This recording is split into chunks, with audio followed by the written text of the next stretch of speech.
Mustard on that beat. Oh. Mustard on that whole beat.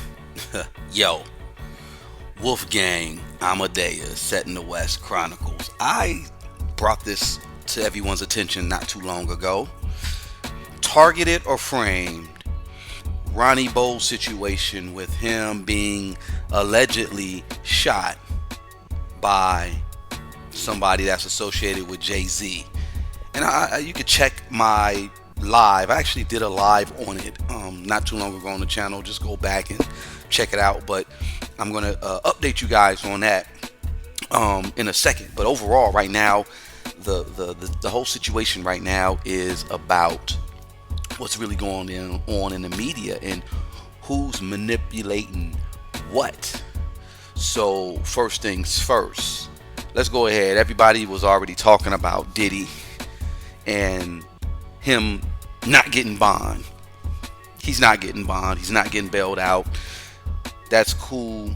Got a lot of victims out here who are coming forward, or so-called victims, and we'll talk about that in a few, that are coming forward right now to just kind of express how they feel about what happened to them. And some people are kind of capping, in my opinion. They're saying that they are this person, they're this victim, and there's a whole lot of other fantastical stories being told about what happened to them being a sex trafficked individual. Which, if that's who you are, that's what happened to you, that's unfortunate, and you need to seek some counseling, seek help, definitely seek some legal situations. Just get your stuff together, because honestly, it's a bad situation if that happened to you. So what we got now, though, Diddy had not received his bail. Not too long ago, from NBC News, Combs obstructing justice from behind bars, and this is what the federal prosecutors are alleging. And they're basically are saying that he's filing new court documents trying to evade federal monitoring to corruptly influence witness testimony. And the reason why I'm even bringing this up is because it's going to make sense down the line. Peep game. Federal prosecutors, they accused Diddy of breaking jail rules in an attempt to manipulate witnesses and taint the potential jury pool. And this is what they're saying. So you saw the person who is an influencer who went online recently and said that some people came up, knocked on her door, or was looking for her. He knocked on another content creator's door and he filmed it. And these people were allegedly trying to find out if these people were behind any kind of Diddy story. Now, peep game. This kind of makes sense when it comes to the obstructing justice from behind bars, because talking about Diddy, he tried to allegedly continue to evade law enforcement monitoring, corruptly influencing witnesses' testimony, and further attacking the integrity of the proceedings. Essentially, they're saying that he paid fellow inmates to use their phone accounts and use three-way calling to contact people. This is getting real strange, but it makes sense. Now, let me go on record and say this. I ain't gonna say I don't give a F what Diddy did. If he did what he did he do it? More than likely.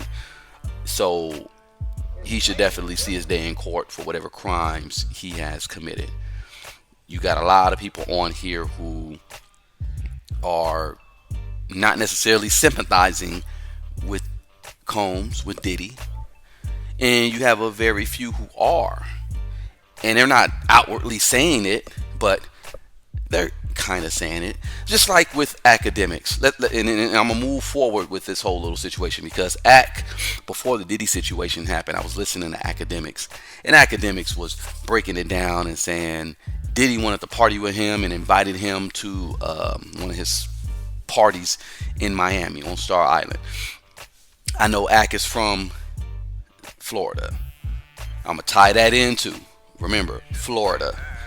So Diddy invited him to speak, or basically to talk to him essentially. I don't think Ack did it. Ack is not, he's a recluse. He's not going outside. He's kind of scary. And you know, I get it. He's kind of paranoid. And mind you, he got some cases, he got some situations going on with him as well. And I'm not going to put it out there, but people know what it is. Ack, come on, bro. But listening to one of his lives, and he's very entertaining. I remember one time I was just listening, and he was just breaking it down about the whole thing with Diddy, and Diddy invited him, and he wanted to talk to him, and etc. etc. And I found that very peculiar. It's like, okay, the social media guy Ack is being approached by Diddy to do what? I don't know. And this happened right before the whole thing that happened with the Cassie thing coming out.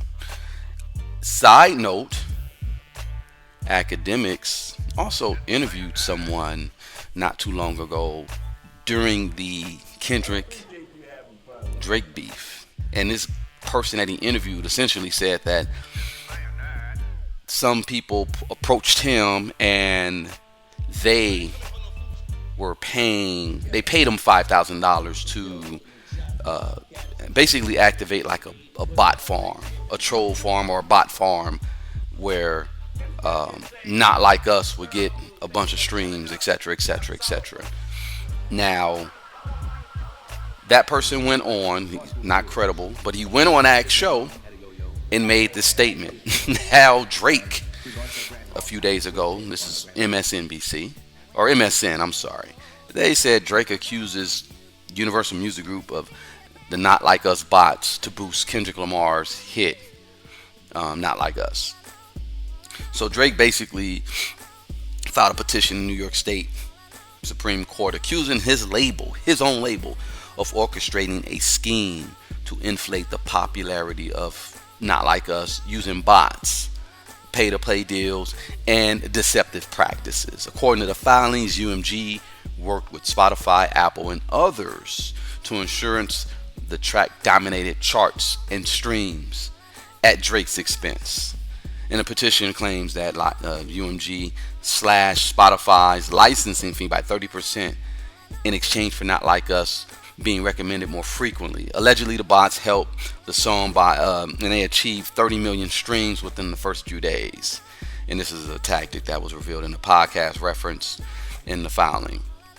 Meanwhile, Apple Siri reportedly directs users asking to play Drake's Certified Lover Boy to Lamar's Not Like Us instead, which contains lyrics accusing Drake of harboring certified PDFs in his entourage. And the allegations don't stop there. They said UMG paid influencers to promote Not Like Us without disclosure and finance extra airplay on radio stations. The complaint describes the strategy as a deliberate move to boost profits, making Lamar's track go viral while tarnishing Drake's reputation. So, of course, Universal Music Group denied it, and they called this offensive and untrue. So they also said fans chose the music they want to hear. No amount of contrived and absurd legal arguments can change that. Spotify declined to comment. And yeah, Drake went full on, like Charlemagne said, he went white boy. He went legal. And we're going to see how all this plays out, because this is very interesting. Now I'm hearing that the young guys who were convicted of the unalivement of XXXtentacion, they are now saying that they were influenced or they were paid by Drake. So just like the situation that's going on with Diddy, because this all started because of Diageo. He decided to sue Diageo, the liquor brand that pretty much produces for Ciroc and all that. And they basically just made Diddy a glorified, hired spokesperson, but he didn't own the Ciroc drink like people thought he did. At least that's what I'm hearing. So Um, yeah, this is very interesting. So UMG is probably going to pull the same thing that Diageo did with Drake. I mean, with Diddy. They're going to do this to Drake. In other news, Drake also unfollows Timbaland after the UMG and Spotify petition comments. So this is new. I guess Drake basically unfollowed Timbaland on Instagram, and the alleged move comes after Timbaland commented on a post discussing Drake's ongoing $2 billion lawsuit against UMG and Spotify. The situation has left fans speculating about a possible rift between the two icons. And this all started because Timbaland reacted to an Instagram post whether Drake's lawsuit could declare war on the music industry. And the producer left a simply shaking head emoji. That's all he left. Academics said, could Drake win a $2 billion lawsuit and declare war on the music industry? and then Timbaland was just shaking his head. Yeah. Drake just looks like a big baby. That's what it looks like. He looks like a big ass baby. I'm gonna call it what it is. You lost the battle and you're trying to actually go at war with the industry. It's not gonna work. It's not gonna work. So things are kind of getting a little interesting, and I bring up all these because Diddy situation. I think we could see Drake in the same situation that Diddy is in right now in a few months, because there's a lot of things that's going to come out about the whole thing with Drake. I know some stuff behind the scenes. I know his Hell's Angels connections. There's a kind of like a turf war going on in Canada where you got the mafia, the Italian mafia, whatever, and then you got the Hells Angels, the motorcycle club, who kind of it's like a battle of who's going to take over what and who's going to do who. And I believe Drake slept with one of the mafia people's daughter and kind of made some people upset, and he had to kind of go holler at the motorcycle, the Hells Angels, to kind of protect them. So that's going to get murky. And then now you got this situation where the accusers, the convicted unalivers of XXXtentacion are saying that he paid them or had something to do with it. And if y'all remember, there was a tweet there where XXX said, if something ever happens to me, you look at Drake. XXX did get disrespectful and said something about Drake's mom's vagina. It got real stupid, but yeah, it's gonna get interesting. So I don't think it's gonna look good for Drake, and it's definitely not gonna turn out well for Diddy. And we'll see how all this plays out. So the whole situation now that I'm tying in, though, goes back to Ronnie Bo, back to where I came with the whole targeted or framed conversation that I was trying to bring in a serious light. And I wasn't really trying to talk too much about Ronnie Bo, but Ronnie's cool, folks. We got much love for him, and I understand his situation. He's really out there suing these government officials about wrongdoings that they did to him, as he should. So the situation at hand, though, right now is Ronnie went on Too Strong's podcast. Shout out to Corey, Too Strong, and he made some serious allegations about the whole situation, about him being framed and targeted by government officials and by Jay-Z and Tata and his crew and all that. Take a listen. I just clipped it up a little bit. Just take a listen and tell me what you think.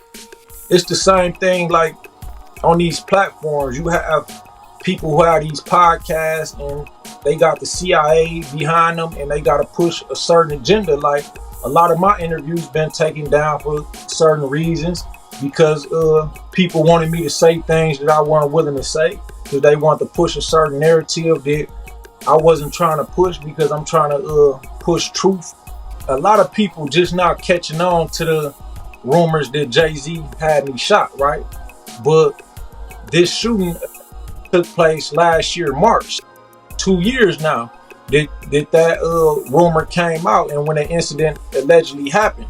So at the time, you had podcasters trying to get me to say, just people saying like, just go on there and say, did he had you shot, bro? You gonna blow up. You gonna sell 1,000,000 books. You gonna sell 1,000,000 copies of your books, or the next album you put out gonna sell 1,000,000 records. All you gotta do is say Jay-Z had you shot, bro. Just feed into it. And it's like, no, I'm not saying that. I rather believe that the government had me shot, which I truly believe because I have several lawsuits against the government. You said earlier that people was trying to get you to say things that didn't happen. Are you talking about it, like journalists, or who you talking about?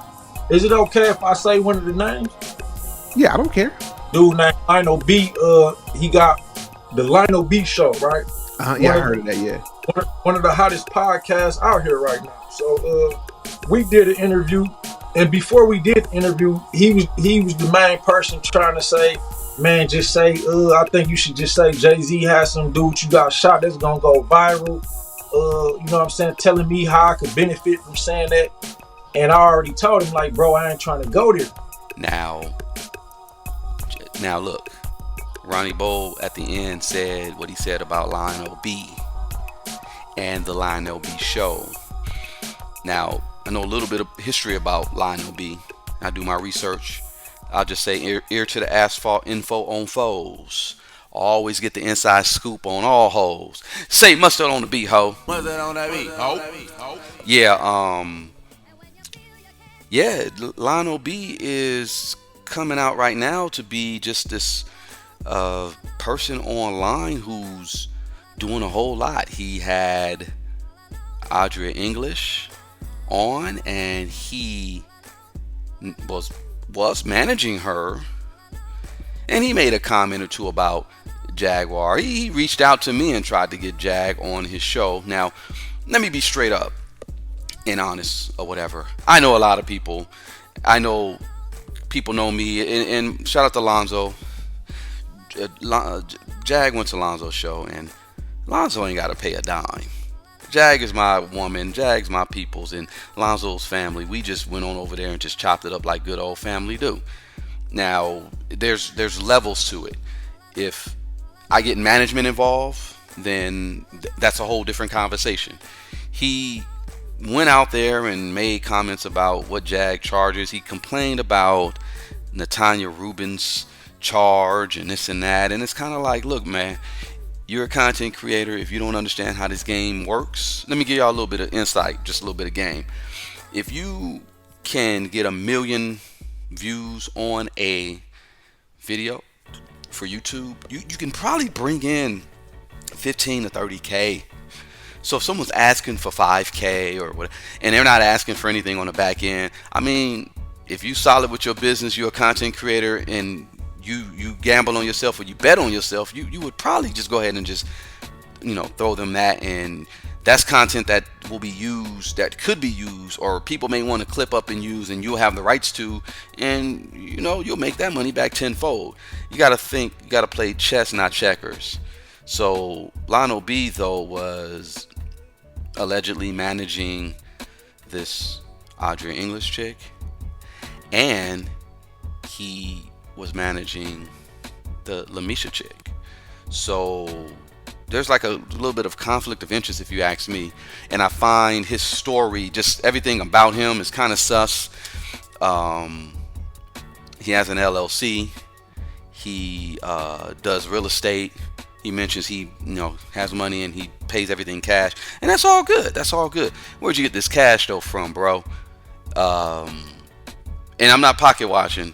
Where did JJ get all this cash? I'm not doing that. I'm just making a statement, because think about what I just said about the whole situation with Diddy and the thing that we mentioned about Drake, and even with what our good brother Ronnie Bo was saying about these CIA people and they're paying this and that or whatever.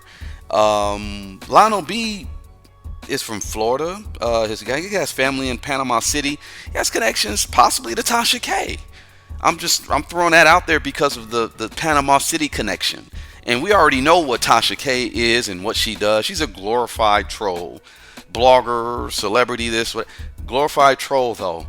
And who paid him to actually go on this run? Because, you know, he tells a story about him being homeless, and then he had this 10K check, and then that helped him out, and blah, blah, blah.